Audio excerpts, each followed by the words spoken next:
अस्सलामुअलैकुम, मैं हूं अली काकड़ और आप देख रहे हैं टुडे पाकिस्तान।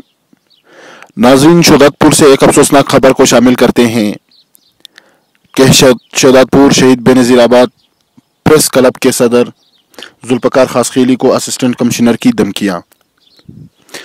असिस्टेंट कमिश्नर शहीद बेनज़ीराबाद शहदादपुर ने प्रेस क्लब के सदर जुल्फ़िकार खासखेली के साथ बदतमीज़ी भी की है और धमकियां भी दी हैं।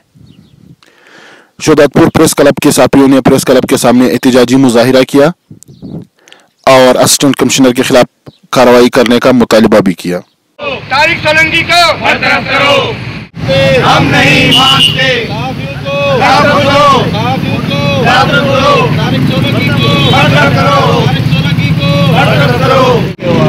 खास तौर से शहीद बेनज़ीराबाद सदर प्रेस क्लब जुल्फ़िकार खासखेली सां बदतमीज़ी कई आहे। असीं सिंध हुकूमत खां ऐं फौरी तौर मुतालबो था कयूं बंदोबस्त तारिक सोलंकी खे बरतरफ़ कयो वञे, न त हिन एहतिजाज घणो वधायो वेंदो। हींअर शहदादपुर में थिए थो, सुभाणे सॼे ज़िले में थींदो, उन खां पोइ सिंध में तारीख़ूं वधंदियूं।